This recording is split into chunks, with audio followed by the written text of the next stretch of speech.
Esto es Foodever Historia. A un nuevo episodio de la serie Sácale Provecho a tu Cuarentena.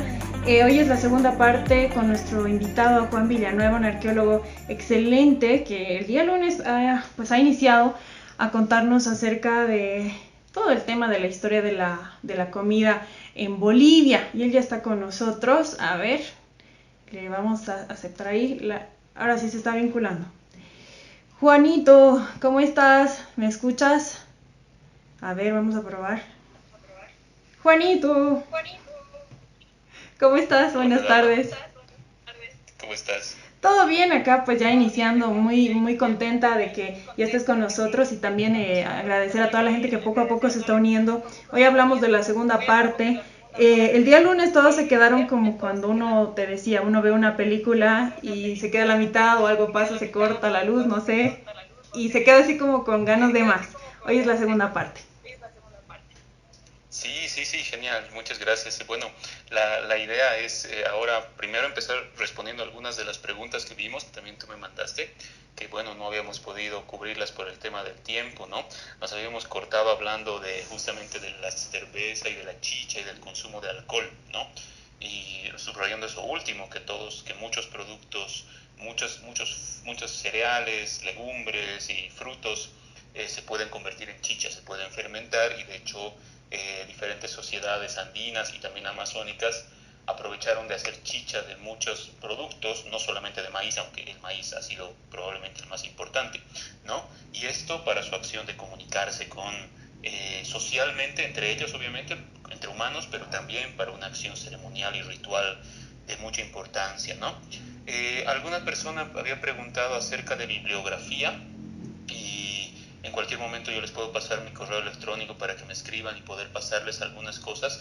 No hay demasiado desde arqueología vista desde el punto de vista de la gastronomía, como les decía.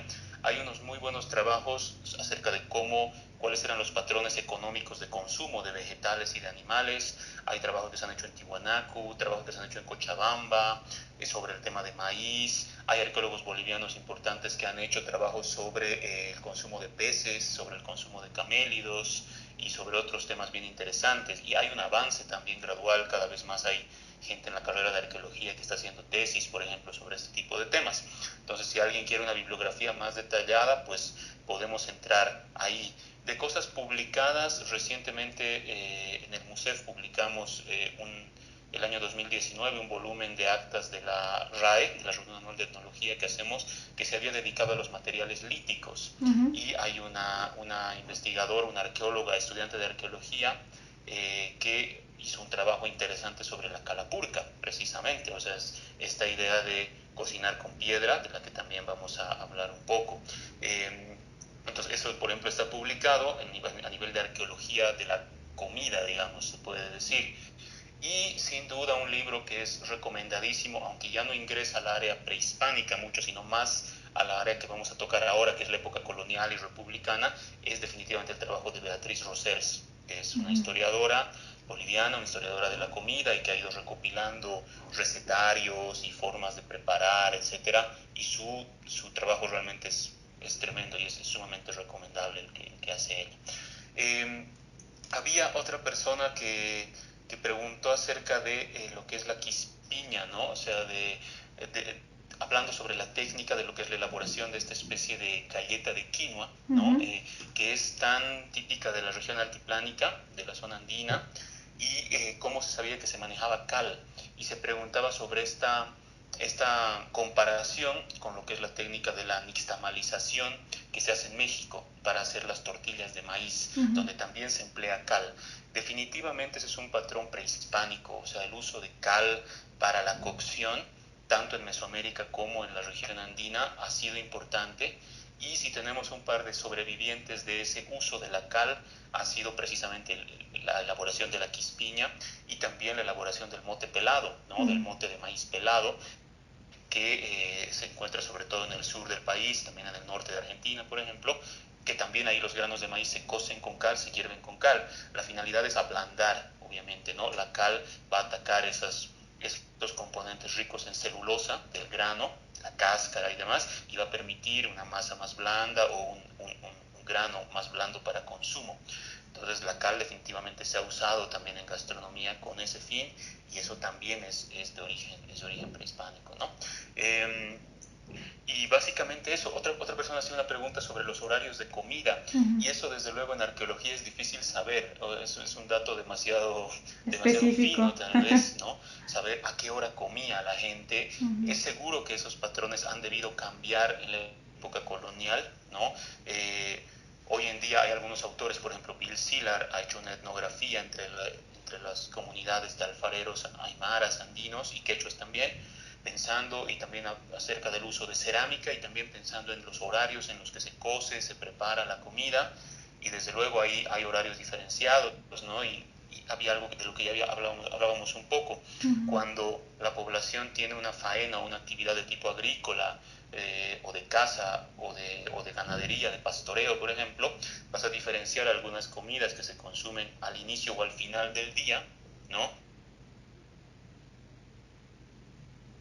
Generalmente las consumes en el campo, y esas comidas van a estar formadas sobre todo por cosas más secas que se van a poder transportar en un contenedor textil, lo que llamamos una merienda, mientras que las que comamos en la casa, bueno, se va a tratar de cosas líquidas, de sopas, de laguas, de otro tipo de hervidos y preparaciones.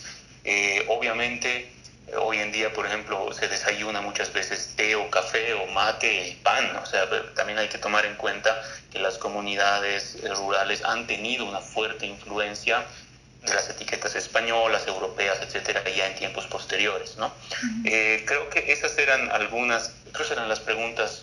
No sé si hemos, tal vez, lamentablemente saltado alguna, pero creo que eran las más interesantes, las más importantes, digamos, ¿no? Exacto, sí, nos han hecho comentarios que nos estaban viendo desde otras partes del mundo también. Nosotros muy contentos de que esta información pueda llegar hasta tan lejos, y gracias de verdad a todos por los mensajes al DM pues que nos han hecho llegar. Y otra vez, Juanito, gracias por estar con nosotros el día de hoy. Hoy nos toca hablar de la segunda parte de lo que es la historia de la comida en Bolivia. Y vamos a hablar pues ya de la introducción de ciertos alimentos a lo que es Bolivia, a lo que es nuestra región. Vamos a estar hablando también de la mezcla de ingredientes, y no sé si acabo de bien el término, Juani, con respecto a cierta adaptación que se ha hecho, ¿no? El tema que nos comentabas del batán, por ejemplo, que ya era acá, ya estaba acá, ya en la época ancestral se lo utilizaba, como el tema de la llajua, por ejemplo. Yo me imagino que nace en esta época, ¿no? Con el tomate, que se lo empieza a moler y todo eso. Y eso tú eres el experto para contarnos. Pues hoy vamos a estar hablando de cocina criolla, técnicas y sabores, y también lo que es la etiqueta, ¿no? Y la forma de consumo. Así que te doy la palabra, Juanito, para que puedas iniciar.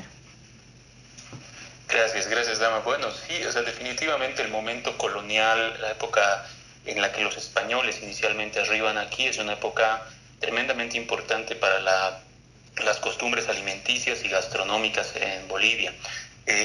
Gran parte de los platos más emblemáticos de lo que llamamos cocina criolla tienen como base una mezcla de ingredientes y técnicas prehispánicos, que ya hemos visto la charla anterior, con ingredientes y técnicas europeas, sobre todo españolas, ¿no?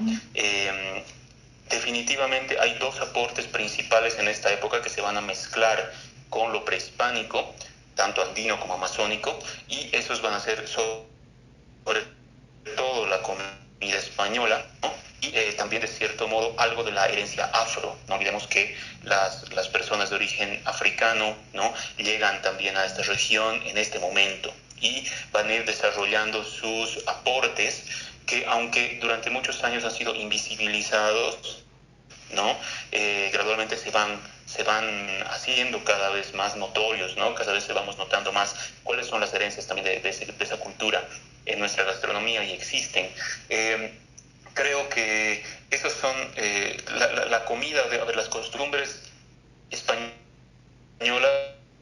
También hay que entender que no solamente la comida española era muy variada, y a su vez había tenido una fortísima influencia de los países del norte del África.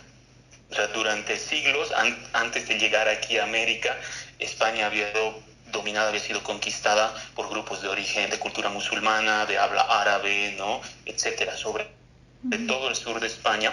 Precisamente gran parte de la gente que conquista las Américas es del sur de España, ¿no? Viene de Andalucía, viene de Extremadura, etcétera. Entonces también a través de eso vamos a notar que nos llega una herencia de comida de tipo árabe, ¿no? Y se notan algunas técnicas, se notan algunos nombres, se notan algunos productos. Algo sumamente claro, ustedes van a comer hoy en día casi cotidianamente escabeche y van a comer casi muy seguido ceviche, ¿no? Pues escabeche y ceviche son palabras árabes, ¿no? Significan cocido en vinagre y cocido en limón, ¿no? Son dos, el término che, al final viene de una palabra término árabe que significa cocer, ¿no? Entonces, obviamente, los españoles traen también su propia mezcla que ya habían tenido en Europa, ¿no? Entonces, esos van a ser los principales componentes de esta comida que llamamos criolla, entre comillas. Y luego, el viernes, vamos a ver también ya la última influencia que llega, que va a llegar ya en el siglo XIX, XX, que va a ser la influencia sobre todo francesa, inglesa, pues todo lo que significan las migraciones del siglo XX y todo lo que significa la globalización en general como influencia en nuestra comida. Pero ahora nos estamos metidos en el siglo XVI, XVII, XVIII más o menos, unos 3 siglos donde la influencia preponderantemente es española y tiene también algunos componentes afro, ¿no? El punto, sin embargo, más importante aquí es mezcla, ¿no? Es mezcla. Los españoles traen sus costumbres alimenticias e introducen muchísimos productos a nuestra dieta y sin embargo también adoptan muchos productos. La comida aquí se mezcla, surge una suerte de mestizaje gastronómico y se mezcla, y muchos productos muy valiosos que se conocían aquí en los Andes, en la Amazonía durante siglos, se siguen empleando, ¿no? Y de hecho empieza a haber mezclas como tratar una planta o una fruta o una carne nueva, recién introducida, con técnicas prehispánicas, o lo mismo tratar algún producto prehispánico con técnicas europeas, ¿no? Y de ahí es de donde surgen este tipo de mezclas de las que vamos a hablar un poco. Realmente la parte que ahora vamos a tocar, pues para que tú vayas entendiendo los puntos del día de hoy, es necesario que hayas escuchado la primera parte. Y ahí hago un paréntesis, Juani, porque sí nos han estado preguntando mucho acerca de no pude escuchar, no pude estar en la primera. ¿Cómo hacemos? ¿Qué hacemos? Pues sí, la próxima semana definitivamente vamos a estar subiendo tal vez como un podcast o algo así a YouTube para que las personas que no han podido estar en el vivo puedan escuchar toda la charla y no se pierdan de ninguna de estas partes. Y te invitamos también a que el día viernes te conectes porque ahí es el epílogo y continuará todavía, Juan. Sí, desde luego, y qué bueno poder contar con esto también grabado, ¿no? Cosa de que la gente pueda hacer como un seguimiento y poder tal vez ojalá ver las 3 partes, porque creo que cada una de las 3 charlas se ha cortado, Juanito, por el tema de la señal, pero ahora sí te escucho. Ahora sí te escucho. Perfecto, entonces. Perfecto, bueno. Ahora sí iniciamos, Juanito. Para las personas que recién se están uniendo a la charla, ¿qué les podrías decir? Para un breve resumen de lo que íbamos a hablar. Sí, claro. O sea, bueno, el lunes hemos hablado de qué todavía queda en nuestra comida de la herencia prehispánica que tenemos. Hablamos un poco de arqueología de la comida y de toda la diversidad de productos animales, vegetales, minerales, ¿no? Que encontramos y de técnicas también, ¿no? De conservación, de procesamiento, de consumo incluso, que vienen de hace más de 1000, 3000, 5000, hasta 10.000 años, y que todavía las tenemos presentes de un modo u otro en nuestras mesas, ¿no? No había alcanzado, por ejemplo, la charla anterior a pensar con ustedes un poco cuáles serían platos íntegros, o sea, recetas completas que todavía en gran medida son casi puramente prehispánicas, ¿no? Y me gustaría empezar un poco con eso, porque es difícil, o sea, es realmente difícil encontrar algo que tú puedes decir, usa técnicas y productos netamente prehispánicos, no tiene nada de introducción europea o española posterior. Yo creo que, y te lo había dicho en algún otro momento, creo que un plato emblemático en ese sentido es el guayaque, ¿no? El guayaque, por ejemplo, sigue siendo una preparación que teniendo un pez previo a la introducción de trucha y pejerrey, que es el carachi, pero el guayaque se hace principalmente de carachi, ¿no? Un pez lacustre que se encuentra en el registro arqueológico, tú excavas en sitios prehispánicos en las orillas del lago y encuentras escamas y espinas de guayaque, ¿no? Mezclado con una preparación en base a ají amarillo, coa, que es una de las hierbas originarias de esta región, un tipo de menta andina, más papas y chuños, básicamente todo eso hervido con sal, una cocción en olla. O sea, básicamente ese es un plato, una preparación netamente prehispánica. Posiblemente otro emblema sería la calapulca potosina, ¿no? Donde ahí tienes una lagua de harina de maíz, ¿no? Cocinada con una piedra caliente, ¿no? Y con algo de ají y probablemente algo de carne seca y mote. Ahora, si la carne seca que usas es de cordero, bueno, ahí ya no es totalmente prehispánica, pero si la carne seca que usas es de llama, pues sí, ahí te estás acercando bastante en términos generales a una preparación gastronómica prehispánica, ¿no? Si se ponen a pensar en otros platos, se van a dar cuenta de que muchas veces incluyen huevos o queso. Sí. Y ahí es donde vamos a empezar a entrar a lo que es la introducción de productos de origen europeo en la dieta andina y también en la dieta amazónica. Y otra vez no voy a hacer una lista, pero voy a mencionar algunos, ¿no? Vamos a empezar por los vegetales. Gran parte de lo que son nuestras ensaladas de hoy en día, ¿no? Tienen frutos, tienen productos vegetales de origen europeo.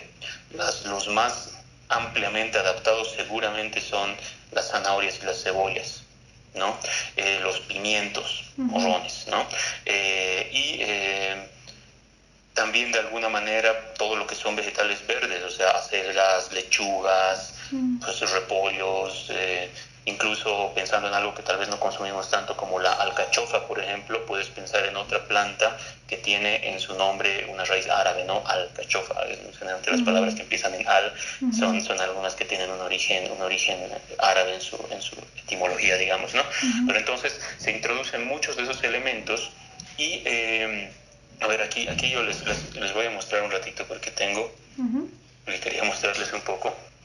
Okay. Aquí hemos preparado una pequeña... El muestrario es mucho más grande de lo que fue la anterior vez, el lunes. Tenemos aquí una serie de productos que son herencia europea y técnicamente básicamente española, ¿no? Ahí en la canasta más grande junto a la zanahoria, los pimientos y las cebollas van a encontrar tomates. Y uno se preguntará por qué tomates. El tomate es americano. El tomate es americano, pero el tomate es mesoamericano. El tomate es mexicano, o sea, es de Mesoamérica. Y eso es lo que pasa. En la época europea, los Andes y la Amazonía empiezan a contactarse con un mundo mucho más amplio, ¿no? De influencias, empiezan a llegar cosas europeas, en menor medida cosas africanas y asiáticas, y también es en ese momento que es más fluido el contacto entre México y Centroamérica y Sudamérica. Entonces muchas plantas de origen mesoamericano, prehispánico, porque el tomate es domesticado hace miles de años en México, nos llega recién en el momento colonial.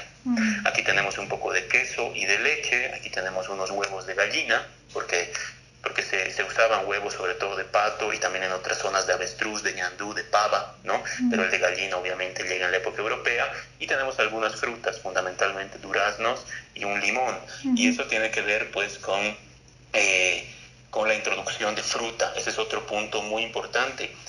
Habíamos hablado de algunas frutas prehispánicas, pero la gran mayoría de las frutas que consumimos hoy en día son de origen europeo.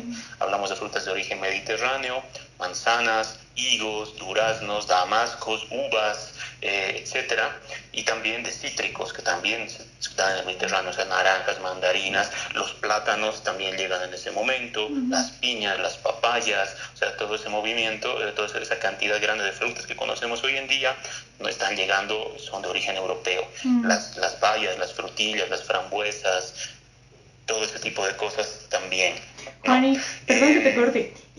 Otros, Y algo que sí. quería preguntarte es el tema de que si antes de la llegada y de la introducción de estos alimentos, que en una dieta balanceada, sí o sí te piden que tenga vegetales, que tenga diferentes cosas, ¿verdad? De la pirámide. ¿Qué pasaba con... hay algún vestigio, no sé si está bien dicho, de cómo era la salud antes, en la época ancestral? Porque nuestros antepasados no comían pues tan saludable que digamos, era algo bastante seco. Estamos hablando del tema de los tubérculos, la carne seca. ¿Pasaba algo? ¿Se ha encontrado algo con respecto a la salud de aquella época? La arqueología puede llegar a estudiar esto. Hay técnicas de isótopos químicos, pueden estudiar los restos químicos en huesos, en dientes, ¿no? Obviamente de entierros, de esqueletos, y detectar a grandes rasgos algunos patrones de consumo, ¿no? De ciertos de ciertos componentes como carbohidratos, azúcares, lípidos, etcétera.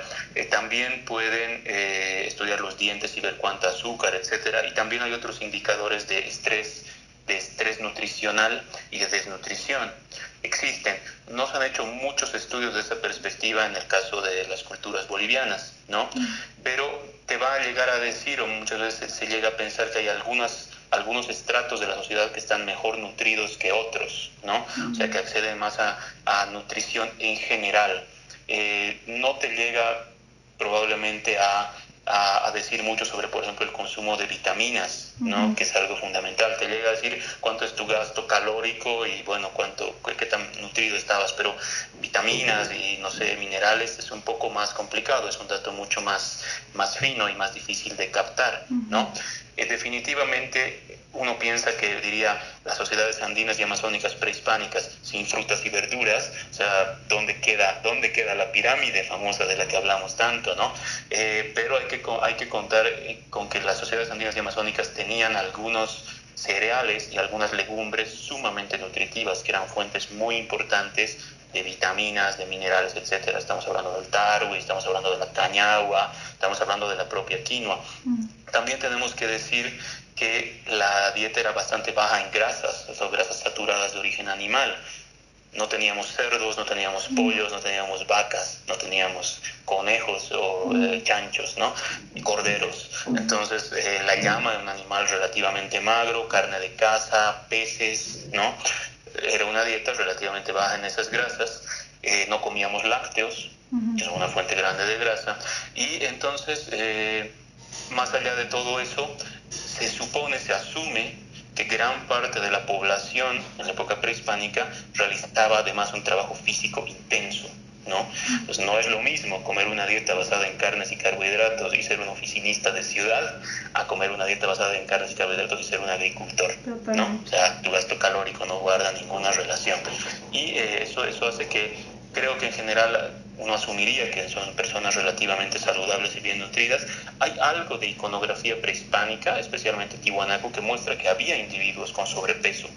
Había algunos individuos con vientres prominentes y etcétera, que posiblemente eran personas que precisamente no hacían mucho trabajo físico, probablemente individuos de cierto tipo de...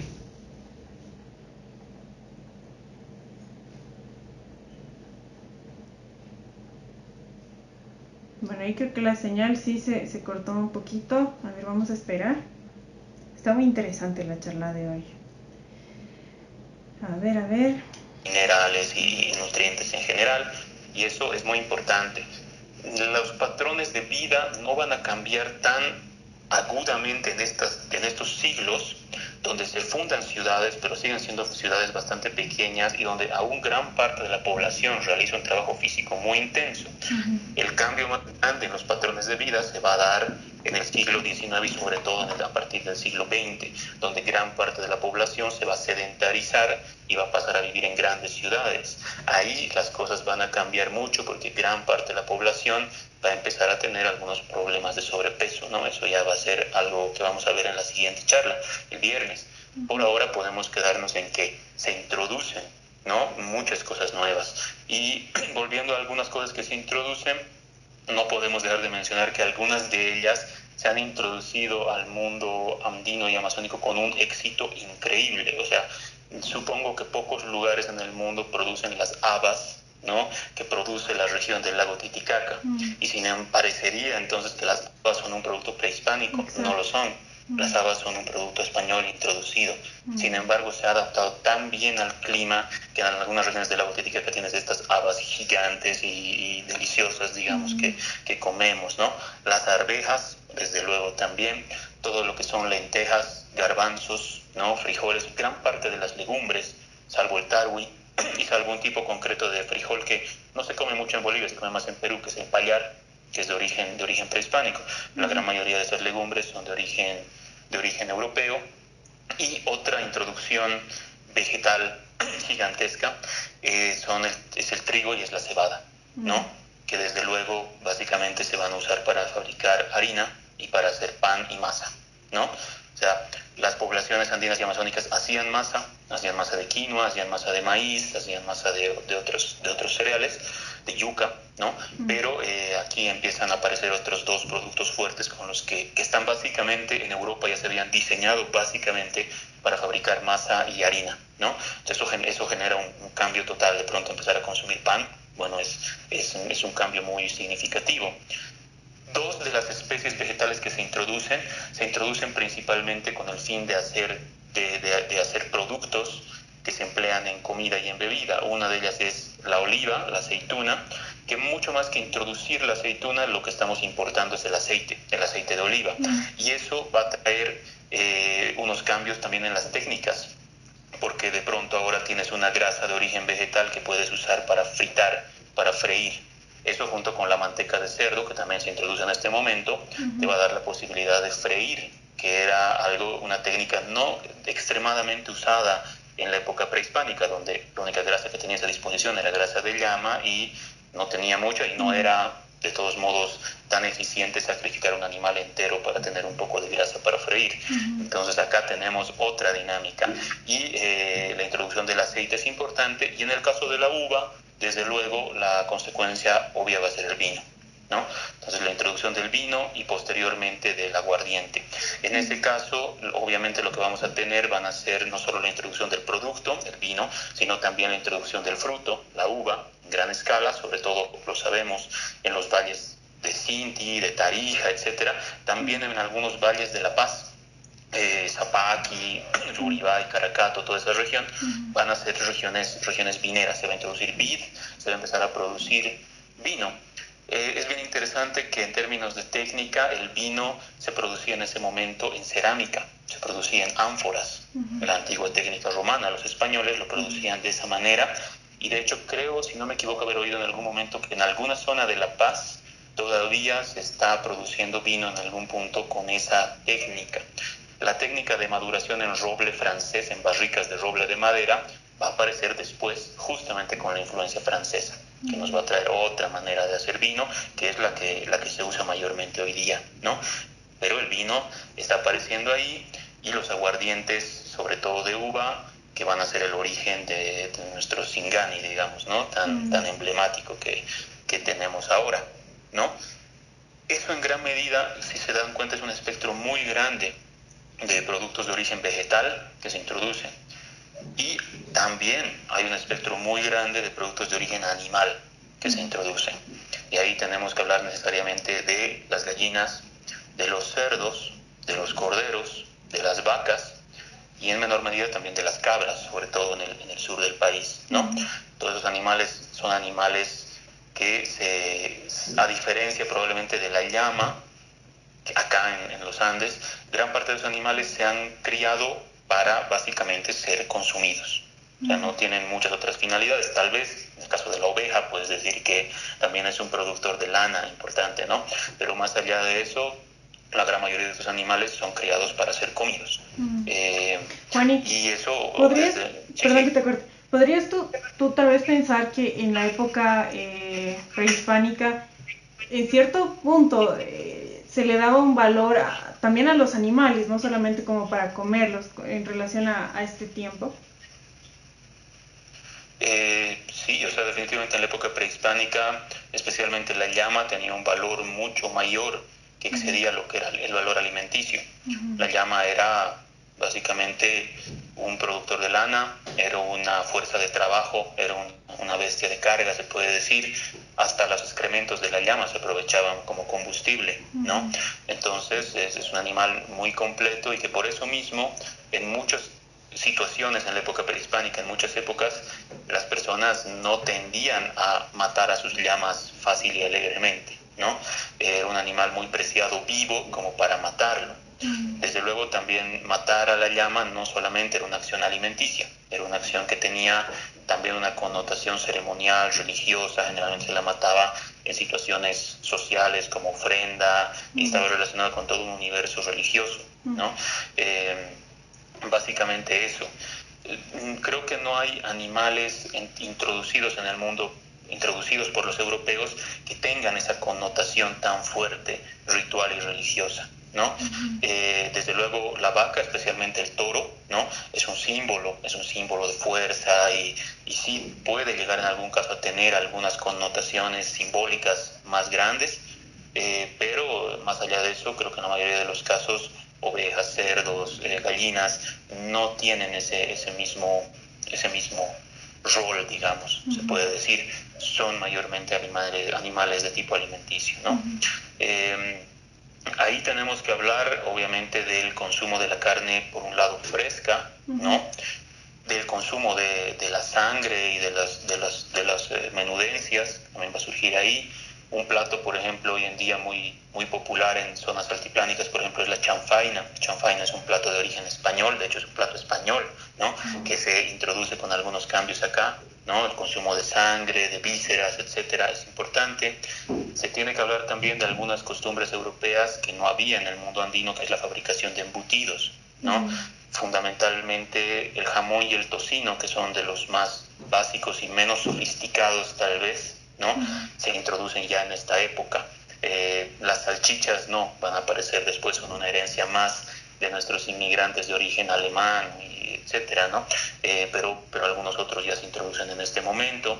Se introducen nuevas técnicas de conservación, pero también, como decíamos, técnicas antiguas de conservación, como el salado, se van a emplear sobre productos de origen europeo, y ahí tenemos la chalona, que es básicamente un charque de cordero, ¿no?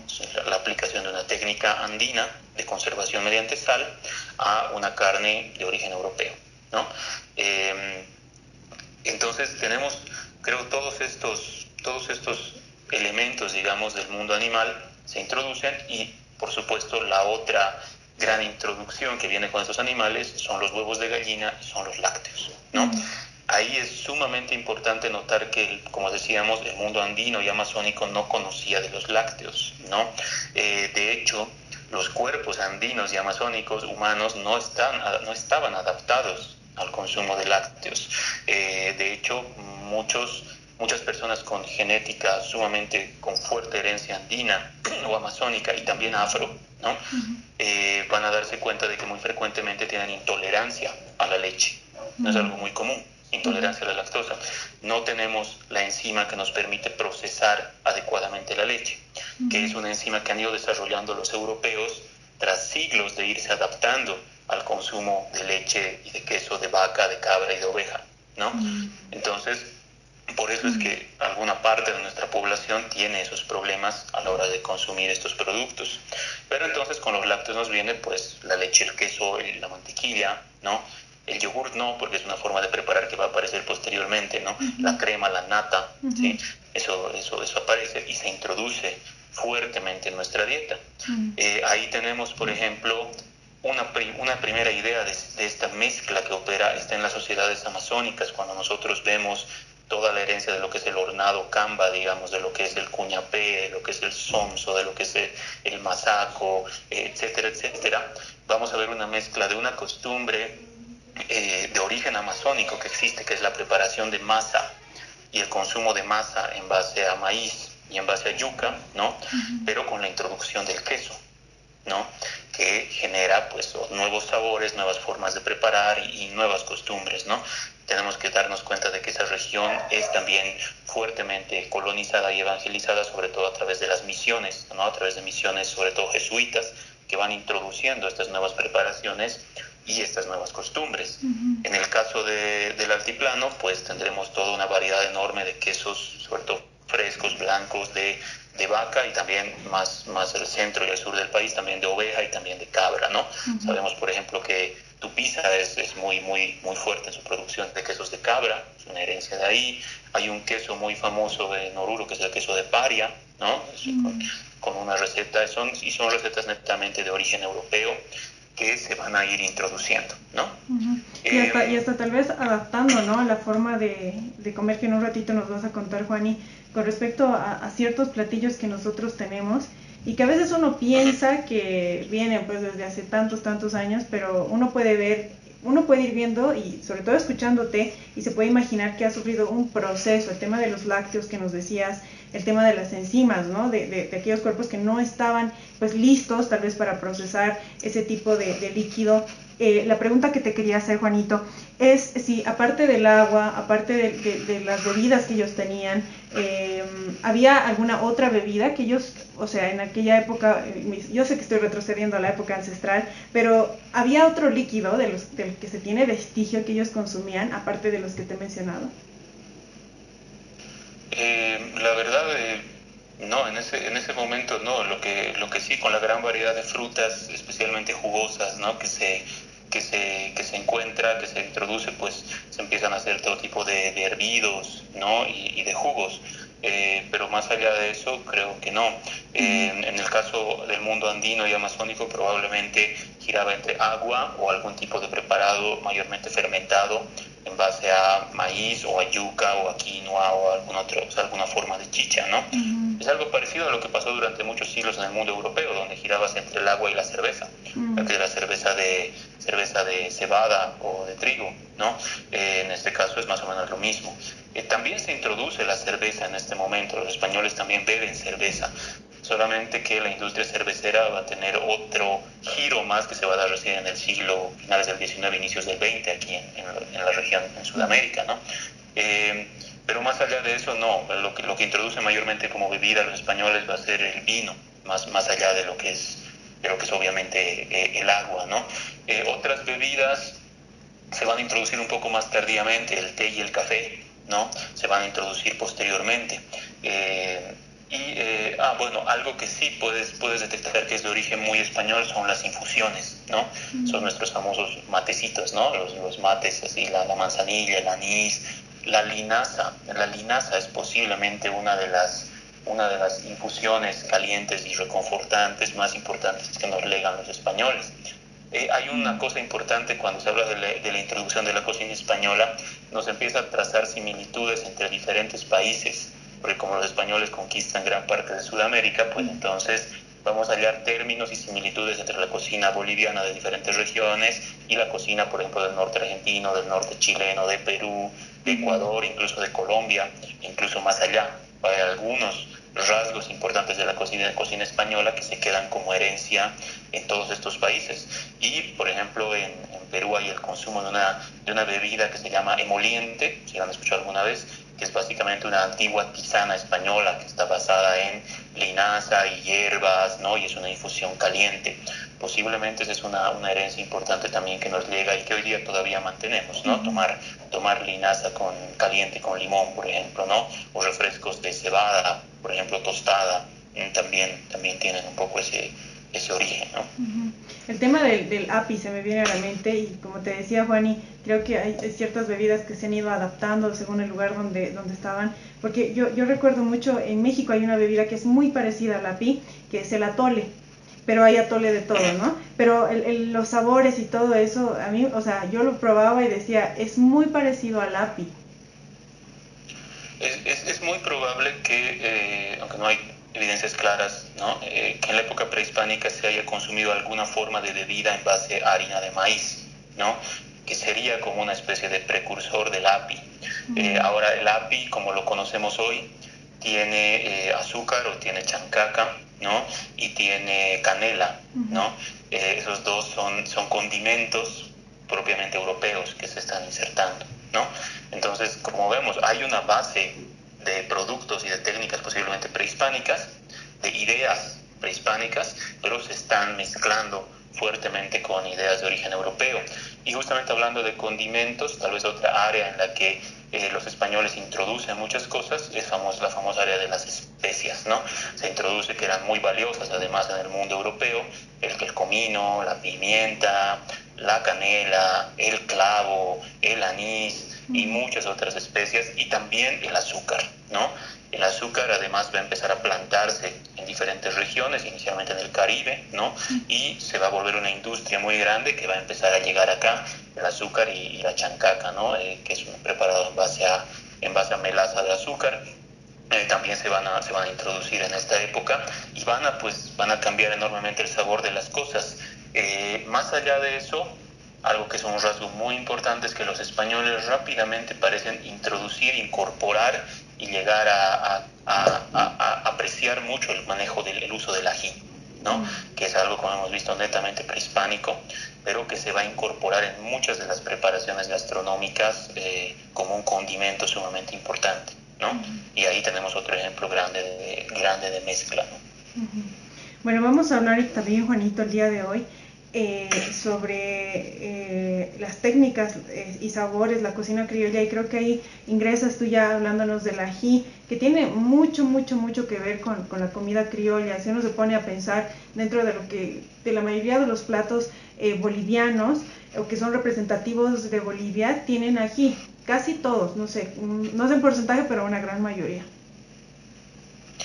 Sí, sobre todo en la región occidental del país, ¿no? Sobre todo pues en La Paz, en Potosí, en Oruro, en Chuquisaca, también en Tarija y en Cochabamba en gran medida, tienen el manejo del uso del ají. Y bueno, como te digo, es un condimento sumamente apreciado, era sumamente apreciado en época prehispánica, y hablábamos de que en la época prehispánica el ají y la sal son las dos principales fuentes de sabor, básicamente, ¿no?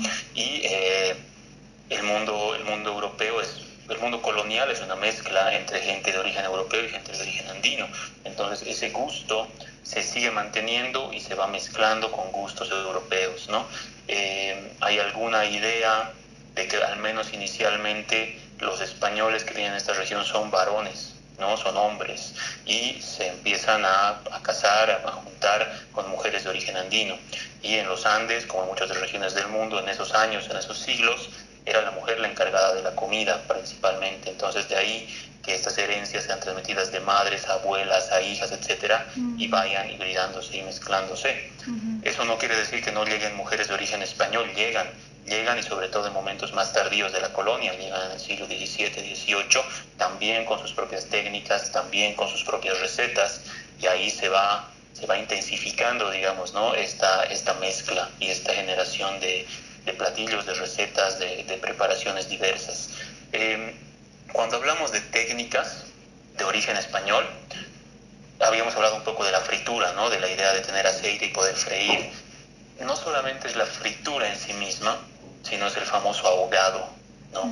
El rehogado, que no sé, o sea, yo estoy ahorita en cuarentena y estoy aprendiendo a cocinar con una muy buena maestra, de hecho, ¿no? Y me empiezo a dar cuenta de que la base de casi todo lo que cocinamos es un ahogado, ¿no? Es un inicial picado de cebollas refritas en aceite, ¿no? Y eso es algo netamente español, el rehogar, el ahogar. Y de hecho lo vamos a hallar, es un rasgo que hallamos en la cocina sudamericana, hasta tan al norte como Colombia, por ejemplo, donde le llaman hogao, ¿no? Y es básicamente lo mismo. O sea, es un picado de cebollas, a veces más tomates, más pimientos, más una u otra cosa, refritos que forman la base de tu guisado, de tu sopa, de lo que tú quieras ir construyendo en base a eso, ¿no? Es una parte fundamental de la herencia española que está, supongo que en casi todos los platos que preparamos. Y otro es la cocción en horno, que desde luego va a venir con lo que es la preparación del pan, ¿no? Pero que también se va a usar para muchas cosas. Hemos visto que en la época prehispánica hay algo que entre comillas se puede llamar una suerte de horneado, que es la huatia, ¿no? Pero evidentemente no es exactamente lo mismo que el horneado en horno de barro que traen los españoles, en este horno de 2 cámaras donde tú pones el combustible, la leña abajo y la masa o lo que quieras hornear arriba, separados, ¿no? Ahí hay otro manejo de la temperatura, otro instrumental, otra técnica, la cosa es un poco diversa. Y otra cosa que sin duda forma parte de nuestra herencia española y que está desde Argentina hasta México es la empanada, ¿no? En sus mil y diversas formas, ¿no? Con los mil y diversos rellenos que tiene y con sus diferencias regionales, ¿no? Pero la empanada está presente por todas partes. Y nuestras salteñas, posteriormente serán nuestras tucumanas ya más tardíamente, pero sobre todo nuestras salteñas forman parte justamente de esa herencia, ¿no? De hecho, hay algunas versiones, incluso algunas literarias, ¿no? Que hablan de lo que es la elaboración de las primeras salteñas en Potosí en momentos coloniales, como un antídoto para el frío, ¿no? Una empanada de caldo que se consumía en la noche fría y se consumía obviamente caliente y picante, ¿no? Para mitigar el frío potosino y básicamente es eso, ¿no? Eso no quiere decir que la salteña sea algo netamente español, obviamente, en España no existe porque bueno, por lo menos el ají y la papa, ¿no? Son dos productos de la charla anterior, son dos productos muy anteriores, prehispánicos, que se están incorporando. Entonces, esa es la lógica, creo, de la comida colonial en este momento, ¿no? Es probablemente platos cuya receta base puede ser de origen español, pero que también emplean rápidamente productos de origen andino y amazónico. En gran parte esto puede ser porque esos productos están disponibles más fácilmente y posteriormente también es por un gusto estético. Como les digo, se le empieza a hallar una especie de amor al ají, por ejemplo, acá, ¿no? Juan, y ahí podríamos decir que ha habido esa mezcla de ingredientes, tanto sea propios de nuestra región como pues cuando llegaron los españoles y ahí se mezclaron.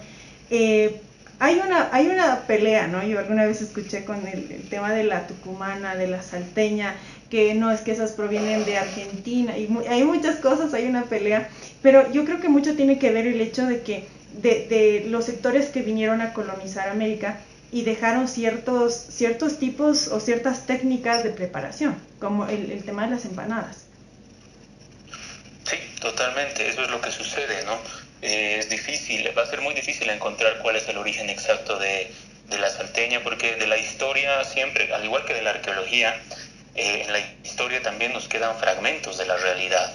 O sea, gente como Beatriz Rosels, por ejemplo, va reconstruyendo una historia de la gastronomía boliviana en base a los documentos del siglo XVII, XVI. O sea, es realmente un trabajo complejo porque son documentos que posteriormente empiezan a aparecer recetarios de cocina como tal, pero muchas veces son fragmentos que están perdidos en archivos, guardados por ahí. O sea, no es un trabajo fácil y difícilmente te van a dar una imagen clara de la realidad, completa de la realidad, ¿no? Además, también hay que pensar que en la época colonial hay una sociedad de clases muy separada. Hay que pensar que hay gente con mucho acceso y dinero y recursos, ¿no? Que es una clase alta, ¿no? Y hay que incluso accede a bienes importados como el aceite y otros muy diversos, y también hay grupos mucho más cerrados y mucho más pobres, digamos, que sí están recibiendo parte de la herencia gastronómica europea, sobre todo en forma de productos, ¿no? Cordero, que el trigo, etcétera, que las frutas, pero que seguramente también culturalmente se han mantenido mucho más cercanos a las tradiciones originarias andinas y gradualmente las han ido incorporando. También hay que pensar que es un proceso gradual, son 300 años de mutuas influencias. Uno se imagina que tal vez al llegar acá, los españoles veían la comida y decían, ¿qué es esto? ¿No? Yo no voy a comer esto. Y los andinos seguramente lo propio, veían un cerdo y decían, yo no voy a comer este animal, ¿qué clase de animal será? ¿No? O sea, al inicio supongo que es normal que exista, podría imaginar que ha existido algún tipo de rechazo, pero gradualmente empieza a haber también una asimilación, un compartir, y se van dando, pues, son generaciones y generaciones de gente compartiendo comida, compartiendo alimentos. De hecho, hay la anécdota famosa de que cuando llegan los españoles, algún grupo de ellos se intoxica con la papa porque se come las hojas, ¿no? O sea, pensaban a la papa como una especie de que se iba a usar como, no sé, como la acelga, ¿no? Que la parte comestible era la hoja, y obviamente la hoja de la papa es tremendamente tóxica, ¿no? Lo que comemos es el tallo y la raíz. Entonces hay esas iniciales desadaptaciones, supongo, y luego con el tiempo hay un encuentro cada vez más fuerte y y más cercano, ¿no? Creo que gran parte de lo que es la comida criolla boliviana tiene sus orígenes justamente en esta mezcla, ¿no? Y hay algunos platos, hay muchos que después vamos a ver la próxima clase que también acusan otras influencias posteriores, pero hay muchos que sí se podría decir que tienen realmente un sabor que es como esta mezcla, ¿no? De productos y de técnicas. A mí se me viene a la cabeza, por ejemplo, el chairo, y básicamente te das cuenta de lo que es esta reunión de productos, ¿no? Te das cuenta de lo que es picar en una sopa, ¿no?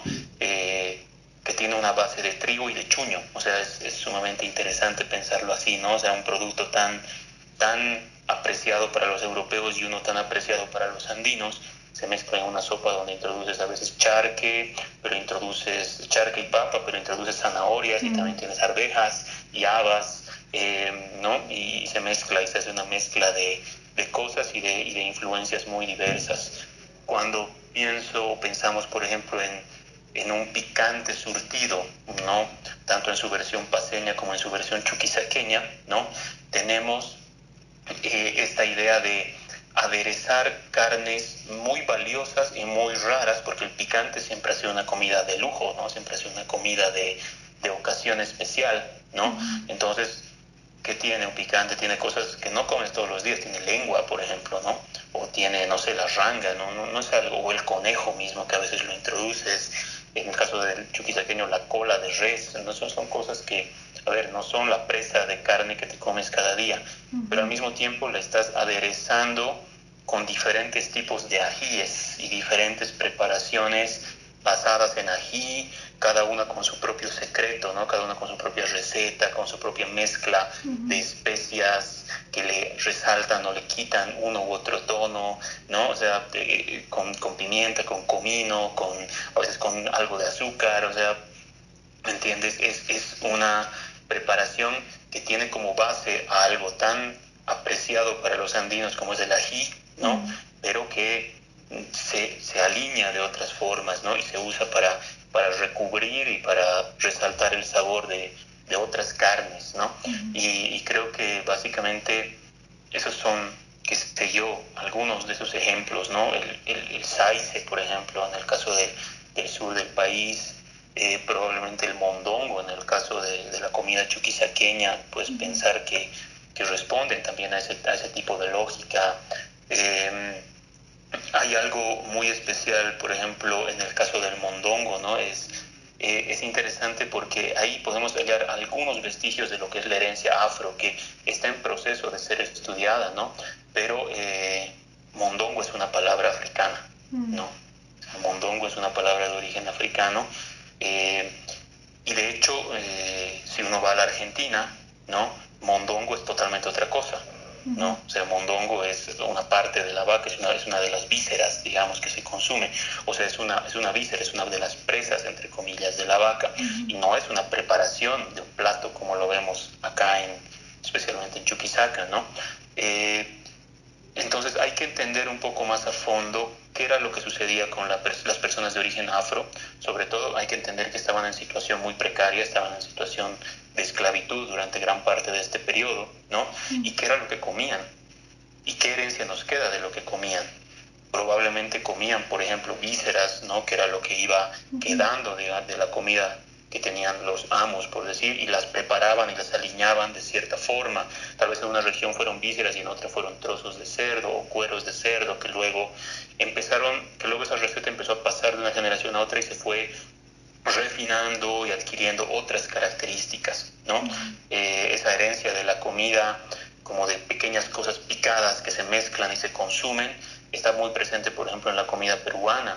Cuando hablas de la comida del chaufa, por ejemplo, y se entiende que es una mezcla de influencias chinas, asiáticas, pero también con una herencia afro y una herencia europea y una herencia andina. O sea, es lo que sucede en este momento colonial.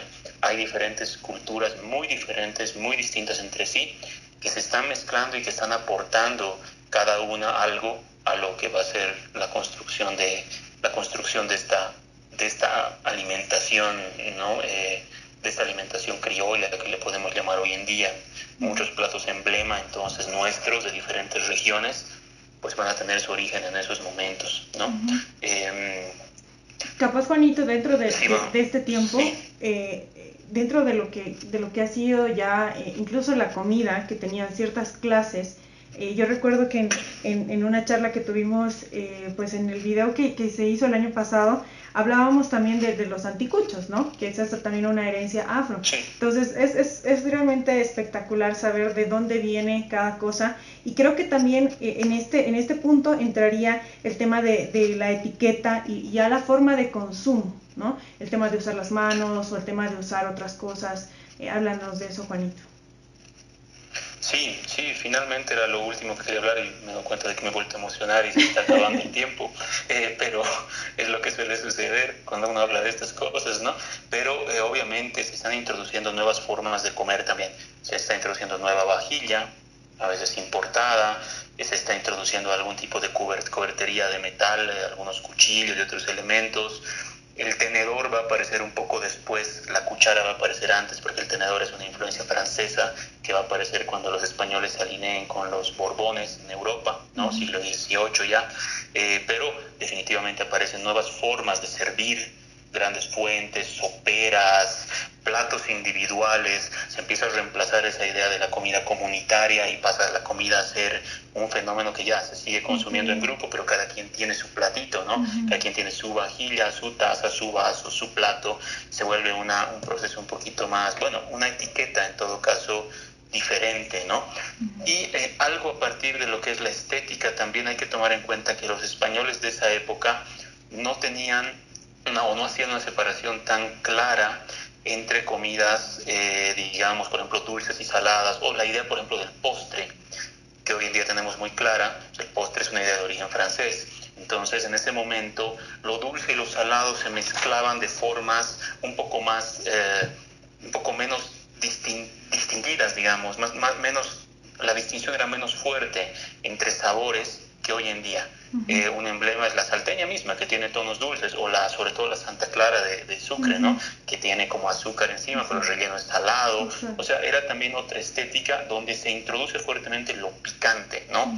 Probablemente en la cocina española netamente lo picante no tiene un lugar tan fuerte, y acá también se introduce lo picante más. Entonces creo que es una innovación de estas regiones andinas, sobre todo, esa estética, ¿no? De ir jugando con lo dulce, lo salado y también lo picante ahora, ¿no? Otra cosa que aparece aquí en esa época va a ser el agrio, ¿no? A través del vinagre y a través del limón, las notas ácidas, las notas agrias se van a incorporar, como ya decíamos, con esa herencia española, pero con un trasfondo árabe, ¿no? Que tiene que ver con el ceviche, con los escabeches, con los vinagres, etcétera, que también se llega aquí y de hecho llega para quedarse, y la seguimos teniendo constantemente presente, sobre todo el escabeche, porque vamos a ver que el ceviche, al igual que el anticucho, va a llegar de Perú y va a llegar en un momento ya muy posterior, ¿no? No es algo que aparece aquí en la época colonial, probablemente. Bueno, es todo, hasta cierto punto tiene ciertos temas que todavía no se han investigado probablemente en profundidad, ¿no? Pero hay esta mezcla estética nueva, ¿no? Y nuevos instrumentos, aparece el hierro para cortar, bueno, aparecen otro tipo de elementos que también tienen que ver con lo que es la conservación, la preparación y el consumo de los alimentos, ¿no?